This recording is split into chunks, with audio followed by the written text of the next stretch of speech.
കേരളത്തിൽ ചരിത്രമെഴുതി ബിജെപിയുടെ കുതിപ്പ്. നേമത്തും കഴക്കൂട്ടത്തും ചാത്തന്നൂരിലും താമര വിരിഞ്ഞു. നേമത്ത് ബിജെപി സംസ്ഥാന അധ്യക്ഷൻ രാജീവ് ചന്ദ്രശേഖരൻ വിജയിച്ചപ്പോൾ ഫോട്ടോ ഫിനിഷിൽ കഴക്കൂട്ടത്ത് വി മുരളീധരനും ചാത്തന്നൂരിൽ അട്ടിമറിയിലൂടെ ബി ഗോപകുമാറും വിജയം നേടി. എന്നാൽ 42 സീറ്റുകളിൽ മത്സരിച്ച BDJS-ഉം 2020-യും സംപൂജ്യരായി.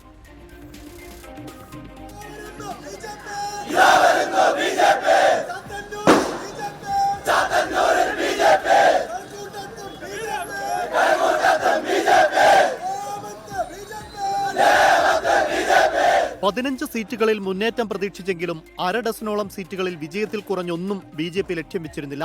2021-ൽ CPIM പൂട്ടിച്ച നിയമം സംസ്ഥാന അധ്യക്ഷൻ രാജീവ് ചന്ദ്രശേഖറിലൂടെ BJP തിരിച്ചുപിടിച്ചു. വി ശിവൻകുട്ടിയോട് 4978 വോട്ടിന്റെ ഭൂരിപക്ഷം. കഴക്കൂട്ടത്ത് മുൻ ദേവസ്വം മന്ത്രി കടകംപള്ളി സുരേന്ദ്രനെതിരെ കടുത്ത പോരാട്ടത്തിനൊടുവിൽ വി മുരളീധരന്റെ അട്ടിമറി. ജയം കേവലം 428 വോട്ടുകൾക്ക്. ചാത്തന്നൂരിൽ ഇരുമുന്നണികളെയും ഞെട്ടിച്ചാണ് ബി ഗോപകുമാർ 4398 വോട്ടുകളുടെ ഭൂരിപക്ഷത്തിൽ ജയിച്ചു കയറിയത്. കേരളത്തിൽ BJP ഇനി മുതൽ നിർണായക ശക്തിയെന്ന് സംസ്ഥാന അധ്യക്ഷൻ. ഇതുവരെ ഞങ്ങൾ ചെയ്യുന്നതെല്ലാം പുറത്തായിരുന്നു, അസംബ്ലിന്റെ പുറത്തായിരുന്നു. ഇന്നിപ്പോൾ ഞങ്ങൾക്കൊരു അവസരം കിട്ടിയിട്ടുണ്ട്, ജനങ്ങളൊരു അവസരം തന്നിട്ടുണ്ട്. അസംബ്ലിയിലുള്ളിൽ പോയി ഞങ്ങളുടെ കാഴ്ചപ്പാടും ഞങ്ങൾ ജനങ്ങൾക്ക് വേണ്ടി ചെയ്യുന്ന കാര്യങ്ങളും ജനങ്ങളുടെ പ്രശ്നങ്ങൾ പരിഹരിക്കാനും അതിനുവേണ്ടി ഫൈറ്റ് ചെയ്യാനും ഞങ്ങൾക്കൊരു അവസരം കിട്ടിയിട്ടുണ്ട്. അത് ഞങ്ങൾ ചെയ്യും. BJPയെ ജനങ്ങൾ അംഗീകരിച്ചതിന്റെ തെളിവാണ് വിജയമെന്ന മുരളീധരനും ഗോപകുമാറും. ഈ കഴക്കൂട്ടത്തെ ഒരു മാതൃകാ പ്രദേശമായിട്ട് മാറ്റാൻ വേണ്ടിയിട്ടുള്ള പരിശ്രമം നടത്തുക എന്നുള്ള പ്രധാനമന്ത്രി നരേന്ദ്രമോദിജിയുടെ ആശയം അത് പ്രാവർത്തികമാക്കുക എന്നുള്ളതായിരിക്കും ഇനിയുള്ള ദിവസങ്ങളിലുള്ള ലക്ഷ്യം. ജനം നൽകിയ പിന്തുണ ചെറുതല്ല ചാത്തന്നൂരിനെ സംബന്ധിച്ചിടത്തോളം. അതുകൊണ്ട് തന്നെ ഈ വിജയം അവരോട് കടപ്പെട്ടിരിക്കുന്നു, അവർക്ക് സമർപ്പിച്ചിരിക്കുന്നു. അവരുടെ ആവശ്യങ്ങൾക്ക് വേണ്ടി എന്നും എപ്പോഴും ഉണ്ടാവും. ആ മാറ്റത്തിനാണ് ചാത്തന്നൂർ തുടക്കം കുറിക്കാൻ പോകുന്നത്. പാലക്കാട്, മഞ്ചേശ്വരം, തിരുവല്ല, കാസർഗോഡ്, മലമ്പുഴ, ആറ്റിങ്ങൽ എന്നിവിടങ്ങളിൽ BJP രണ്ടാം സ്ഥാനത്തെത്തി. പാലക്കാട് ശോഭാ സുരേന്ദ്രൻ മുന്നേറ്റം നടത്തിയെങ്കിലും അവസാന റൗണ്ടുകളിലാണ് പിന്നിലായത്.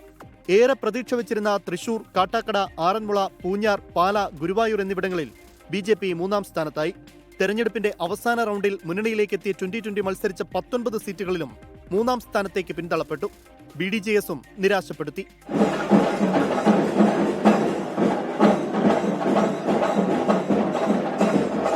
നിയമസഭാ തെരഞ്ഞെടുപ്പ് ചരിത്രത്തിലെ കണ്ണഞ്ചിപ്പിക്കുന്ന മുന്നേറ്റവുമായി BJP വിജയഗാഥ. നേമത്തും കഴക്കൂട്ടത്തും ചാത്തന്നൂരിലും താമര വിരിഞ്ഞു. സംസ്ഥാനത്തെമ്പാടും BJP പ്രവർത്തകർ അത്യാഹ്ലാദത്തിൽ. KG മാരാർ ഭവനിൽ നിന്നും ചിനുവിനൊപ്പം അലക്സ് റാം മുഹമ്മദ്, 24 തിരുവനന്തപുരം.